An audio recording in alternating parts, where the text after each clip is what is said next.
Chapter 22. Hell hath no fury like a demon scorched. Cotton Mather. Our next war council made the previous ones look small. This was only to be expected, as we were dealing with the commander of the entire left flank of the Empire's army. Our meeting was taking place in a pavilion constructed specifically for that purpose, and the structure was packed with officers, including Claude. It seemed Antonio was true to his word, even though he himself was not currently present. In the face of such a gathering, we had decided to show a bit more force ourselves. To that end, Tonda and Brockhurst were accompanying us, while Gleep snuffled around outside. Gus and Ajax we were still holding in reserve, while the gremlin hadn't reappeared since the confrontation of dragons. I didn't like the officer we were currently dealing with. There was something about his easy, oily manner that set me on edge. I strongly suspected he had ascended to his current position by poisoning his rivals. "So, you'd like us to surrender," he was saying thoughtfully, drumming his fingers on the table before him. "Or withdraw, or turn aside," I corrected. "Frankly, we don't care what you do, as long as you leave Possiltum alone." "We've actually been considering doing just that," the commander said, leaning back in his chair to study the pavilion's canopy. "Is that why you've been moving up additional troops all day long?" Brockhurst asked sarcastically. "Merely an internal matter, I assure you," the commander purred. "All my officers are assembled here, and they're afraid the troops will fall to mischief if left to their own devices." "What my colleague means," Aahz interjected, "is we find it hard to believe you're actually planning to accede to our demands." "Why not?" the commander shrugged. "That is what you've been fighting for, isn't it? There comes a point when a commander must ask himself if it won't cost him more dearly to fight a battle than to pass it by. So far, your resistance utilizing demons and dragons has shown us this battle could be difficult indeed." "There are more where they come from," I interjected, "should the need arise." "So you've demonstrated," the commander smiled, waving a casual hand at Tonda and Brockhurst. "Witches and devils made an impressive addition to your force." I deemed it unwise to point out to him that Brockhurst was an imp, not a Deville. "Then you agree to bypass Possiltum?" Aahz asked bluntly. "I agree to discuss it with my officers," the commander clarified. "All I ask is that you leave one of your, assistants behind." "What for?" I asked. I didn't like the way he was eyeing Tonda. "To bring you word of our decision, of course," the commander shrugged. "None of my men would dare enter your camp, even granted a messenger's immunity."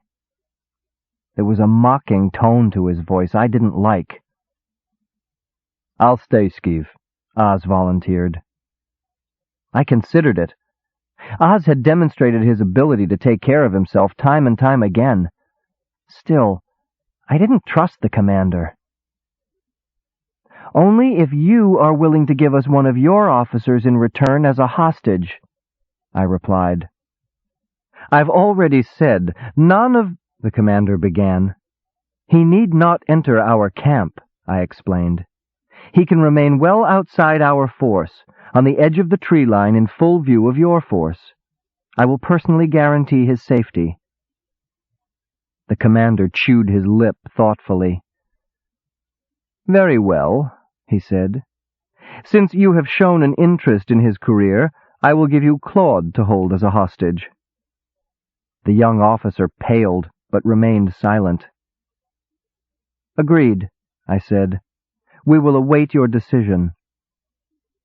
I nodded to my comrades, and they obediently began filing out of the pavilion. Claude hesitated, then joined the procession. I wanted to tell Aahz to be careful, but decided against it.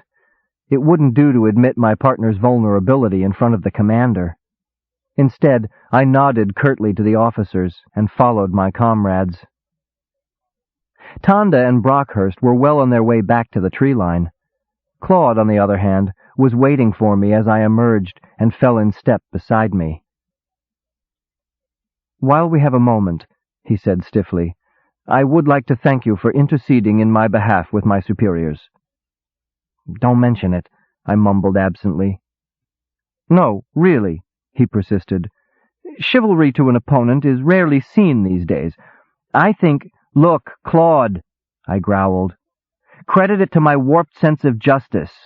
I don't like you, and I didn't when we first met, but that doesn't make you incompetent. Unpleasant, perhaps, but not incompetent." I was harsher with him than I had intended to be, but I was worried about Aahz. Finding himself thus rebuked, he sank into an uncomfortable silence, which lasted almost until we reached the trees. Then he cleared his throat and tried again. Skeeve?" "Yeah," I retorted curtly. What I was trying to say was that I am grateful and would repay your favor by any reasonable means at my disposal." Despite my concern, his offer penetrated my mind as a potential opportunity.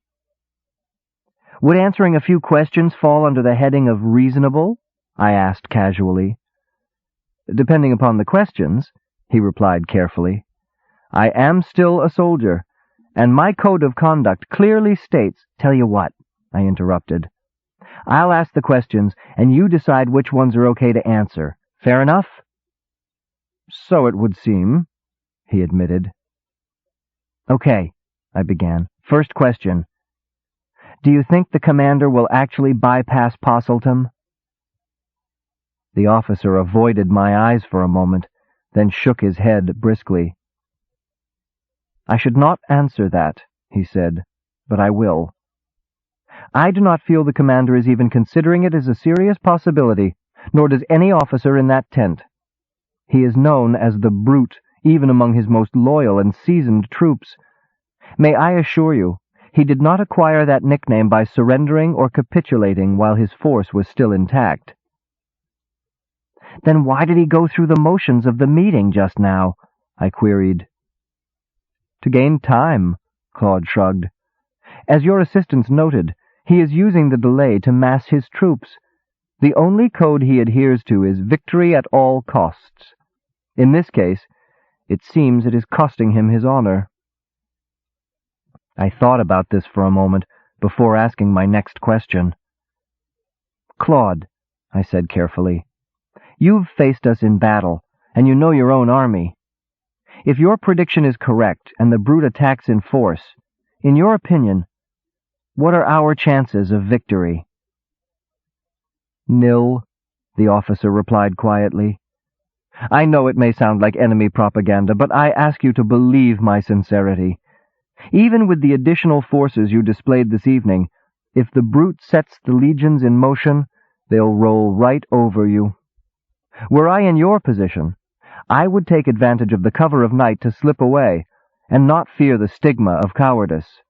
You're facing the mightiest army ever assembled. Against such a force there is no cowardice, only self-preservation." I believed him. The only question was, what should I do with the advice? "I thank you for your counsel," I said formally, "and will consider your words carefully. For now, if you will please remain here in the open as promised, I must consult with my troops." "One more thing," Claude said, laying a restraining hand on my arm. "If any harm befalls your assistant, the one you left at the meeting, I would ask that you remember I was here with you and had no part in it." "I will remember," I nodded, withdrawing my arm. "But if the Brute tries to lay a hand on Aahz, I'll wager he'll wish he hadn't." As I turned to seek out my team, I wished I felt as confident as I sounded. Tonda came to me readily when I caught her eye and beckoned her away from the others. "What is it, Skeeve?" she asked as we moved away into the shadows. "Are you worried about Aahz?" I was, though I didn't want to admit it just yet. The night was almost gone, with no signs of movement or activity from the pavilion. Still, I clung to my faith in Aahz. When that failed, I turned my mind to other exercises to distract it from fruitless worry. "Aahz can take care of himself," I said gruffly. "There's something else I wanted your opinion on." "What's that?" she asked, cocking her head. "As you know," I began pompously, "I am unable to see the disguise spells I cast. Though everyone else is fooled, as the originator of the spell, I still continue to see things in their true form." "I didn't know that," she commented, "but continue." "Well," I explained, "I was thinking that if we actually have to fight the army, we could use additional troops. I've got an idea, but I need you to tell me if it actually works." "Okay," she nodded. "What is it?" I started to resume my oration, then realized I was merely stalling. Instead, I closed my eyes and focused my mind on the small grove of trees ahead. "Hey!" cried Tanda. "That's terrific!" I opened my eyes, being careful to maintain the spell. "What do you see?" I asked nervously. "A whole pack of demons, perverts," she reported gaily. "Bristling with swords and spears, that's wild!" It worked. I was correct when I guessed that my disguise spell could work on any living thing, not just men and beasts. "I've never seen anything like it," Tanda marveled. "Can you make them move?" "I don't know," I admitted. "Boss! Hey, boss!" Brockhurst shouted, sprinting up to us. "Come quick! You'd better see this." "What is it?" I called, but the imp had reversed his course and was headed for the tree line. A sudden fear clutched at my heart. "Come on, Tanda," I growled, and started off. By the time we reached the tree line, the whole team was assembled there, talking excitedly among themselves. "What is it?" I barked, joining them. The group fell silent, avoiding my eyes. Brockhurst lifted a hand and pointed across the meadow. There, silhouetted against a huge bonfire, was Aahz, hanging by his neck from a crude gallows. His body was limp and lifeless as he rotated slowly at the end of the rope. At his feet, a group of soldiers were gathered to witness the spectacle. Relief flooded over me, and I began to giggle hysterically. Hanging. If only they knew. Alarm showed in the faces of my team as they studied my reaction in shocked silence. "Don't worry," I gasped. "He's okay." Early in my career with Aahz, I had learned that one doesn't kill demons by hanging them. Their neck muscles are too strong. They can hang all day without being any the worse for wear. I had, of course, learned this the hard way, one day when we— "At least they have the decency to burn the body," Claude murmured from close beside me. My laughter died in my throat. "What?" I cried, spinning around. Sure enough, the soldiers had cut down Aahz's body and were carrying it toward the bonfire with the obvious intention of throwing it in. Fire. That was a different story. Fire was one of the things that could kill Aahz deader than— "Ajax!" I cried. "Quick! Stop them from—" It was too late. With a heave from the soldiers, Aahz arched into the roaring flames. There was a quick burst of light. Then nothing. Gone. Aahz! I stood staring at the bonfire in disbelief.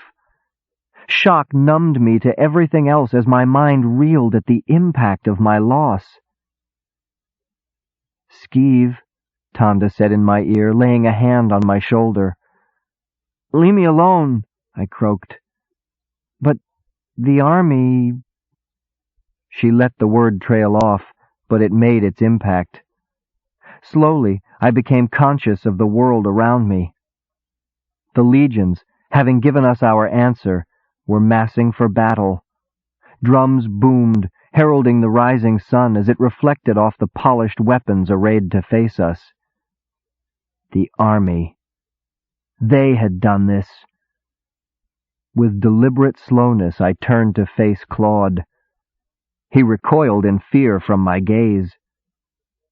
"Remember," he cried desperately, "I had nothing to—" "I remember," I replied coldly, "and for that reason only I am letting you go. I would advise, however, that you choose a path to follow other than rejoining the army. I have tried to be gentle with them, but if they insist on having war, as I am Skeeve, we shall give it to them."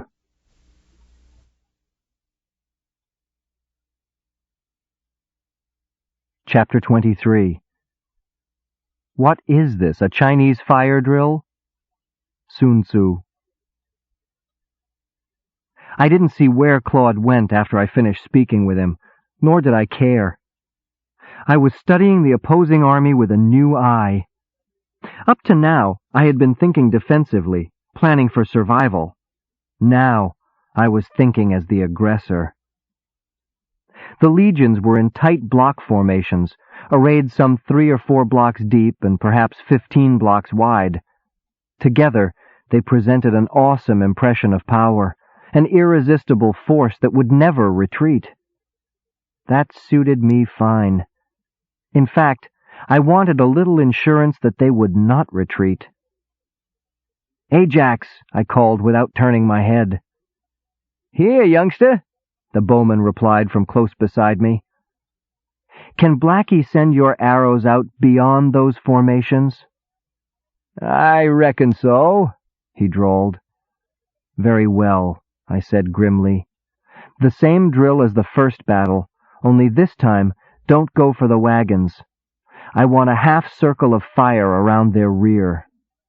As before, the bowstring set up a rhythmic thung as the bowman began to loose shaft after shaft. This time, however, it seemed the arrows burst into flame more readily. "Ease off, youngster," Ajax called. "You're burning 'em up before they reach the ground."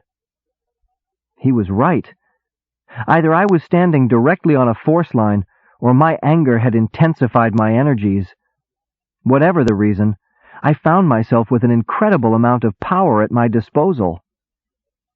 "Sorry, Ajax," I shouted, and diverted a portion of my mind away from the ignition point. "Tanda," I called, "run back and get Gleep." "Right, Skeeve," came the reply. I had a hunch my pet might come in handy before this brawl was done. The front row of the army's formation was beginning to advance to the rhythmic pounding of drums. I ignored them. "Brockhurst." "Here, boss," the imp responded, stepping to my side. "Have you spotted the commander yet?" "Not yet," came the bitter reply. "He's probably buried back in the middle of the formation somewhere." "Well, climb a tree or something and see if you can pinpoint him," I ordered. "Right, boss. When I see him, do you want me to go after him?" "No," I replied grimly. "Report back to me. I want to handle him myself." The front line was still advancing. I decided I'd better do something about it. With a sweep of my mind, I set fire to the meadow in front of the line's center. The blocks confronted by this barrier ground to a halt, while the right and left wings continued their forward movement. "Gleep," came a familiar voice, accompanied by an even more familiar blast of bad breath. "We're back," Tanda announced unnecessarily. I ignored them and studied the situation. Plumes of white smoke rising from behind the Empire's formation indicated that Ajax was almost finished with his task. Soon, the army would find itself cut off from any retreat. It was time to start thinking about our attack. The first thing I needed was more information. "Gus," I said thoughtfully, "I want you to take a quick flight over their formations. See if you can find a spot to drop Burford where he can do some proper damage." "Right, boss," the gargoyle grunted, lumbering forward. "Wait a minute," I said, a thought occurring to me. "Tonda, have you still got the invisibility sheet with you?" "Right here," she grinned. "Good," I nodded. "Gus, take the sheet with you. Keep it in front of you as long as you can while you're checking them out. There's no sense drawing fire until you have to." The gargoyle accepted the sheet with a shrug. "If you say so, boss," he muttered, "but they can't do much to me." "Use it anyway," I ordered. "Now get moving." The gargoyle sprang heavily into the air and started across the meadow with slow sweeps of his massive wings. I found it hard to believe anything that big and made of stone could fly, but I was seeing it. Maybe he used levitation. "All set, youngster," Ajax chortled, interrupting my thoughts. "Anything else I can do for you?" "Not just now, Ajax," I replied, "but stand by." I was glad that portion of my concentration was free now. This next stunt was going to take all the energy I could muster. I focused my mind on the grass in front of the advancing left wing. As testimony to the effectiveness of my efforts, that portion of the line ground to an immediate halt. "Say," Tonda breathed in genuine admiration, "that's neat." The effect I was striving for was to have the grass form itself into an army of imps rising from the ground to confront the Empire's troops. I chose imps this time instead of demons because imps are shorter, therefore requiring less energy to maintain the illusion. Whatever my efforts actually achieved, it was enough to have the soldiers react. After several shouted orders from their officers, the troops let fly a ragged barrage of javelins at the grass in front of them. The weapons, of course, had no effect on their phantom foe. "Say, youngster," Ajax said, nudging me lightly, "you want me to do something about those jokers shooting at our gargoyle?" I turned slightly to check Gus's progress. The flying figure had passed over the center-line troops, the ones my fire was holding in check. The soldiers could now see the figure behind the invisible sheet and were reacting with enviable competence. The archers in their formation were busy loosing their shafts at this strange figure that had suddenly appeared overhead, while their comrades did their best to reach the gargoyle with hurled javelins. I saw all this at a glance. I also saw something else. "Wait a minute, Ajax," I ordered. "Look at that."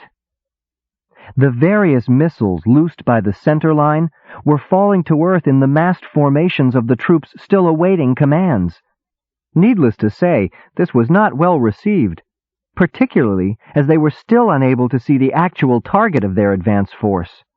To them, it must have appeared that by some magic or demonic possession, their allies had suddenly turned and fired on them. Now, a few blocks began to return the fire, ordering their own archers into action. Others responded by raising their shields and starting forward with drawn swords. The result was utter chaos, as the center-line troops tried to defend themselves from the attacks of their own reinforcements. Mind you, I hadn't planned it this way, but I was quick to capitalize on the situation. If the presence of a gargoyle could cause this kind of turmoil, I thought it would be a good idea to up the ante a little. With a quick brush of my mind, I altered Gus's appearance. Now they had a full-grown dragon hovering over their midst. The effect was spectacular. I, however, did not allow myself the luxury of watching. I had learned something in this brief exchange, and I wanted to try it out. I dissolved my imp army, then reformed them, not in front of the troops, but in their midst. This threw the formations into total disorder. As the soldiers struck or threw at the phantom figures, more often than not they struck their comrades instead. If this kept up, they would be too busy fighting each other to bother with us. "Boss," Brockhurst called, darting up to my side. "I've got the commander spotted." "Where?" I asked grimly, trying not to take my concentration from the battle raging in the meadow. The imp pointed. Sure enough, there was the brute, striding angrily from formation to formation, trying to restore order to his force. I heard the telltale whisper of an arrow being drawn. "Ajax," I barked, "hold your fire. He's mine, all mine."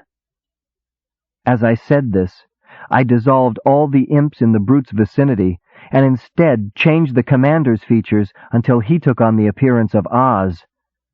The dazed soldiers saw a demon appear in their midst brandishing a sword, a demon of a type they knew could be killed. They needed no further prompting. I had one brief glimpse of the brute's startled face before his troops closed on him. Then a forest of uniforms blotted him from my view. "Mission accomplished, boss," Gus announced, appearing beside me. "What next?" "What did you—" I stammered. I had forgotten that on his return trip, the invisibility sheet would shield the gargoyle from our view. His sudden appearance had startled me. "Burford'll be along when he gets done with their siege equipment," Gus continued, waving toward the enemy. I looked across the meadow. He was right. The heavy equipment which had been lined up behind the army was now in flames. Then I noticed something else. The army wasn't fighting each other anymore. I realized with a start that between settling accounts with the brute and Gus's appearance, I had forgotten to maintain the imp army. In the absence of any visible foe, the Empire troops had apparently come to their senses and were now milling about, trying to re-establish their formations. Soon now, they would be ready to attack again. "What do we do next, boss?" Brockhurst asked eagerly. That was a good question. I decided to stall while I tried to work out an answer. "I'll draw you a diagram," I said confidently. "Somebody give me a sword." "Here, kid, use mine," Aahz replied, passing me the weapon. "Thanks," I said absently. "Now, this line is their main formation. If we—" "Aahz!" "Ready and able," my mentor grinned. "Sorry I'm late." It was Aahz. He was standing there calmly with his arms folded as if he had been part of our group all along. The reactions of the others, however, showed that they were as surprised as I was at his appearance. "But you—" I stammered. "The fire—" "Oh, that," Aahz shrugged. "About the time I figured what they were doing, I used the D-hopper to blink out to another dimension. The only trouble was, I hadn't gotten around to relabeling the controls yet, and I had a heck of a time finding my way back to Claw." Relief flooded over me like a cool wave. Aahz was alive. More important, he was here. The prospects for the battle suddenly looked much better. "What should we do next, Aahz?" I asked. "I don't know why you're asking me," my mentor blinked innocently. "It looks like you've been doing a fine job so far all by yourself." Terrific. Now that I need advice, I get compliments. "Look, Aahz," I began sternly. "We've got a battle coming up that—" "Boss," Brockhurst interrupted. "Something's going on out there." With a sinking heart, I turned and surveyed the situation again. A new figure had appeared on the scene, an officer from the look of him. He was striding briskly along the front of the formation, alternately shouting and waving his hands. Trailing along in his wake was a cluster of officers, mumbling together and shaking their hands. "What in the world is that all about?" I murmured half to myself. "Brace yourself, kid," Aahz advised. "If I'm hearing correctly, it's bad news." "Come on, Aahz," I sighed. "How could things get worse than they already are?" "Easy," Aahz retorted. "That is the Supreme Commander of the Empire's army. He's here to find out what's holding up his left flank's advance."